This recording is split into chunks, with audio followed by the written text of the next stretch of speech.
En este video, nos disponemos a explorar el trasfondo de la figura más prominente, analizada y discutida en el contexto de la historia de la humanidad. Nos referimos a Jesús, el hijo de José, es decir, Jesús de Nazaret. Sin embargo, nuestro enfoque no se concentrará en un análisis religioso.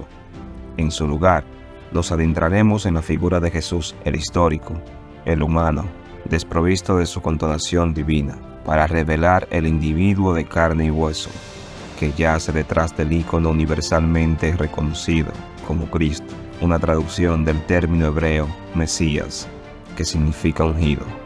Conoceremos 7 datos importantes sobre la vida de Jesús, el hombre. Antes de entrarnos en contexto, te invito a suscribirte a nuestro canal, activar las notificaciones para que seas de los primeros en recibir nuestro contenido. Número 1. ¿Existió verdaderamente Jesús?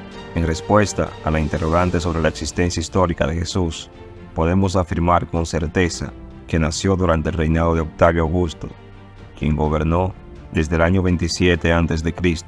hasta el año 14 después de Cristo, y falleció durante el mandato de Tiberio, que abarcó desde el año 14 hasta el año 37 después de Cristo. Considerando el transcurso de más de 2 milenios, surge la pregunta de cómo podemos estar seguros de la realidad de Jesús de Nazaret. La veracidad de su existencia se apoya principalmente en testimonios escritos y hallazgos arqueológicos, los cuales respaldan su presencia a través de referencias realizadas por diversos autores de la época. Número 2. Pruebas escritas por historiadores. Las pruebas escritas por historiadores como Tácito y Flavio Josefo, surgidas décadas después del fallecimiento de Jesús, ofrecen una perspectiva valiosa sobre la presencia del cristianismo en aquel periodo. En sus anales, Tácito menciona a Jesús en un contexto crítico hacia el gobierno de Nerón, haciendo alusión al origen del término cristianos y la ejecución de Cristo durante el reinado de Tiberio por Poncio Pilato. Aunque Tácito no mostraba una opinión favorable hacia los romanos, su relato confirma la existencia de seguidores de Jesús en el momento del gran incendio de Roma. Por otro lado, Flavio Josefo, un judío de linaje noble, relata en sus Antigüedades de los Judíos el Testimonio Flaviano, donde describe a Jesús como un hombre sabio que realizaba milagros, atraía seguidores y fue crucificado por orden de Pilato. A pesar que se haya cuestionado la autenticidad de ciertas adiciones posteriores, el texto original, la referencia de Josefo a Jesús es significativa para comprender su influencia en la sociedad de la época. Es esencial ver los escritos de autores antiguos con cautela, lo que podría haber dado lugar a la inserción de información sesgada. Por lo tanto, se recomienda analizar críticamente estas fuentes para discernir la verdad histórica de los acontecimientos narrados. Número 3. Pruebas arqueológicas de su existencia. En el contexto de las pruebas arqueológicas que respaldan la existencia de Jesús, se destaca el descubrimiento de la piedra de Pilato en el anfiteatro de Cesarea, una ciudad romana en la costa de Israel. Esta inscripción revela que Poncio Pilato erigió un edificio en honor al emperador Tiberio, proporcionando un vínculo histórico con la época en que vivió la figura central del cristianismo. A lo largo de los siglos, las transmisiones históricas de la figura de Jesús han experimentado transformaciones significativas, alejándose en ocasiones de la realidad de su tiempo. Los evangelios, entendidos como relatos de la buena noticia, fueron escritos posteriormente a la muerte de Cristo. Aunque existen numerosos evangelios apócrifos, se reconocen 4 evangelios canónicos: Mateo, Marcos, Lucas y Juan. Estos textos redactan entre los años 60 y 110 después de Cristo. Ofrecen perspectiva directa sobre la vida de Jesús, pensándolo como un ser humano real, con emociones y relaciones familiares. Se menciona la presencia del hermano de Jesús, como Santiago, José, Simón y Judas, así como 2 hermanas cuyos nombres se desconocen.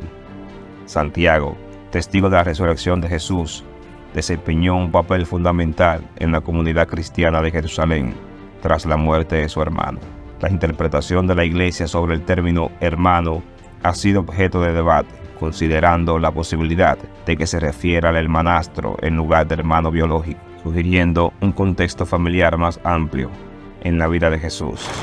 4. ¿Cómo era Jesús realmente? En la búsqueda de descubrir la verdadera apariencia de Jesús, nos enfrentamos a la ausencia de fuentes históricas confiables que nos ofrezcan una descripción precisa de su aspecto físico. La imagen popular de un joven delgado, con largo cabello castaño, es una imagen que se consolidó recién a finales del siglo IV, cuando se halló en las catacumbas de Comodín una representación que se ajustaba a esta idealización, notablemente influenciada por figuras paganas como filósofos, y curiosamente, incluso por una deidad romana de gran relevancia, Júpiter. Resulta intrigante notar que el uso de la cruz como símbolo distintivo del cristianismo es un desarrollo posterior en la historia de esta religión. Los primeros cristianos se identificaban entre sí a través de símbolos como el pez o el ancla. La representación más temprana, conocida del símbolo de la cruz, se remonta al famoso grafito de Alexa, probablemente del siglo I, en el cual se muestra a un hombre crucificado con cabeza de asno, acompañado por otro personaje con un brazo en alto y una inscripción irónica que menciona a Alexa adorando a su dios. No es sino hasta el siglo III que la cruz comienza a adoptarse como un símbolo cristiano. No sería hasta la Edad Media que empezarían a verse las primeras representaciones de cruces con la figura de Jesús incluida. Este proceso de evolución simbólica revela las complejidades y transformaciones de la representación visual del cristianismo a lo largo de los siglos. Número 5. ¿Cuándo nació realmente Jesús? La noche del 24 al 25 de diciembre, designada como la fecha oficial del nacimiento de Cristo, no se fundamenta en evidencias que respaldan que Jesús realmente nació ese día, el cual ni siquiera es mencionado en los evangelios. Más bien, esta elección se basa en su proximidad al solsticio de invierno, una época significativa en numerosas religiones antiguas. En el contexto romano, el 25 de diciembre era conmemorado como el Festival del Sol Invicto, reflejando la importancia de esta fecha en diversas creencias de la antigüedad. En cuanto al lugar de nacimiento, surgen incertidumbres que desafían la creencia popular de que nació en un pesebre en Belén, localidad asociada con José y el linaje del rey David. Se plantea la posibilidad de que Jesús haya nacido en Nazaret, donde su familia residía, y no en Belén, como se menciona en los evangelios de Lucas y Mateo. La narrativa se enriquece con el relato de un viaje a Belén, motivado por un censo fiscal romano en el reino de Judea, aunque en aquel tiempo Judea mantenía cierta autonomía bajo el reinado de Herodes, su propio monarca. Esta situación plantea interrogantes sobre la necesidad de inscribirse en un censo romano, dado que Judea no tributaba a los romanos. 6. ¿Es culpa de los judíos la muerte de Jesús? Se ha generado a lo largo del tiempo un debate sobre la responsabilidad de los judíos en este trágico acontecimiento. A menudo se ha culpado moralmente a los judíos por la crucifixión de Jesús. Sin embargo, es crucial contextualizar este suceso dentro de las prácticas punitivas romanas de la época, donde la crucifixión era una condena común para casos de sedición y traición, sin estar específicamente dirigida hacia los cristianos. Es importante destacar que el Sanedrín, órgano del gobierno judío, no tenía la autoridad para imponer la pena de muerte. En el caso de Jesús, la acusación fue presentada ante el prefecto Poncio Pilato en representación de Roma, quien fue el encargado de juzgar y ejecutar al Nazareno.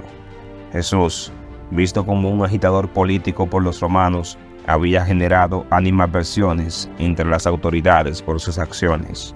Es fundamental aclarar que, según relatos como el de Lucas, no se llevó a cabo un juicio formal ante el Sanedrín, sino que las acusaciones fueron presentadas directamente ante Poncio Pilato. Las acusaciones de subversión nacional, incitación a no pagar impuestos a César y autoproclamación como el Cristo desencadenaron el proceso que culminó en la crucifixión de Jesús.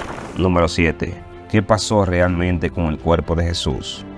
En el misterio que rodea el destino del cuerpo de Jesús, Después de su crucifixión, se plantea una incertidumbre que desafía las narrativas establecidas. En relación a la tumba, no se tiene certeza sobre el paradero real de su cuerpo, considerando que el Sanedrín contaba con órganos subordinados encargados de enterrar a los ajusticiados en tumbas públicas, que al llenarse eran vaciadas en una fosa común para dar cabida a nuevos cuerpos. Esta práctica lleva a muchos estudiosos a especular que el cuerpo de Jesús podría haber terminado en un lugar de difícil acceso, sumido en el olvido. José de Arimatea, mencionado en el Evangelio de Marcos como un miembro respetado del Sanedrín y no como un seguidor de Cristo, se destaca como el funcionario encargado del entierro de Jesús. Se plantea la posibilidad de que José simplemente cumplió con su deber de dar sepultura al cuerpo de Jesús en una de esas tumbas públicas tras su fallecimiento. En cuanto a la resurrección y ascensión de Jesús, se ha aceptado una tesis por parte de especialistas bíblicos que al no tener acceso al cuerpo de Jesús, sus seguidores se vieron confrontados con la dificultad de aceptar su muerte y solo poder venerar un sepulcro vacío. La creencia en la resurrección de las almas, arraigadas en las religiones del Mediterráneo, se entrelazan con la evolución de los relatos evangélicos, desde la resurrección en espíritu hasta la aparición corporal de Jesús ante sus seguidores. La exploración de la figura histórica de Jesús en el siglo I nos acerca a un contexto y enseñanzas, mientras que la dimensión religiosa se basa en la fe, donde la creencia es una lección personal.